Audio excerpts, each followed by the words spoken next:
Essa família é um perigo para o Brasil. Agora, esses não são nada, porque eles são braços de uma cabeça. Qual é a cabeça? É o pai que é neofascista. Quer dizer, alguém que tuita, ele é vereador. Esse homem aqui estava no carro do pai no dia 7 de setembro. Carro do pai, entre aspas, porque o carro é nosso, da Presidência da República. No desfile em Brasília, atrás. Onde já se viu? Nunca aconteceu isso na história do Brasil. Tem uma família presidencial e desse nível, rastaqueras, eles são isso. Então, ou a gente protesta rápido, cedo sobre isso, ou nós caminhamos para uma ditadura. E olha, o que eu escrevi, isso tem um texto meu, que saiu agora no fim de semana, parece que eu sou vidente, mas o país está indo para a estagnação econômica, para uma grave crise política, e no final do ano, para uma grave crise social. Bolsonaro vai estar com ruim e péssimo superior a 50%, aí a contradição vai estar presente. E aí ele vai tentar chamar os militares para resolver a questão, só que vai cair do cavalo. As Forças Armadas respeitam a Constituição. Ele não respeita, porque o filho escreve isso, Carlos Bolsonaro, defendendo ditadura. O outro filho vai ao hospital, coloca um revólver na cintura. Eles são o quê? Eles pensam por si? Eles têm vida política própria? Não. Onde está o cerne do problema? E aí é necessário ter coragem. Isso que é ser brasileiro. O cerne do problema é que o presidente da República é um neofascista. Professor Marco Antônio Villa, o senhor falava de... Esse tweet aqui foi ontem à noite, né? 8h21 da noite Sim. de ontem.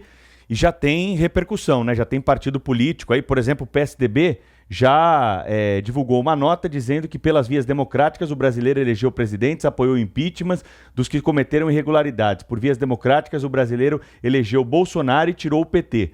Figuras autoritárias insistem em transformações que não sejam pelas vias democráticas, mas a democracia é a única opção possível. Já começa, e acredito que ao longo do dia nós teremos outras manifestações nesse sentido, porque é muito grave esse ataque à democracia feito pelo Carlos Bolsonaro, né? Ou a sociedade reage rapidamente, ou o que aconteceu com aquele menino aqui em São Paulo, na Vila Joaniza, quando aquele menino que roubou um chocolate foi açoitado como se fosse um escravo, como se nós estivéssemos antes do 13 de maio de 1888, aquilo não pode passar em branco. O autor intelectual daquelas chibatadas é Jair Bolsonaro. O autor intelectual é Jair Bolsonaro. Quando ele estimula a tortura, quando ele transforma um assassino, o coronel Ustra, em herói nacional, ele está estimulando que todos façam isso. Quando o filho tira foto com o revólver na cintura, está estimulando a violência.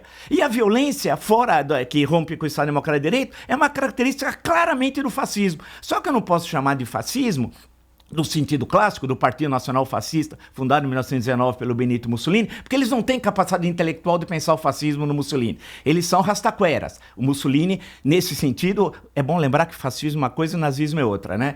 Era um intelectual que veio da esquerda, veio do Partido Socialista Italiano. Então, esse pessoal aqui não consegue escrever um texto de 16 linhas, são analfabetos funcionais. Então, a questão que se coloca é um perigo para o Brasil. Eu tenho alertado e muitos falam assim, exagero, poxa, não é assim, olha isso. O Jair Bolsonaro foi eleito de forma democrática, é verdade, mas luta contra a democracia todo o santo dia. E ele coloca em risco o nosso Estado Democrático de Direito. E não terminará o governo no final de 2022. Desse jeito, em 8 meses, atacando a democracia, estagnação econômica, vai ter crise política e crise social no final do ano. Está na hora do Brasil acordar.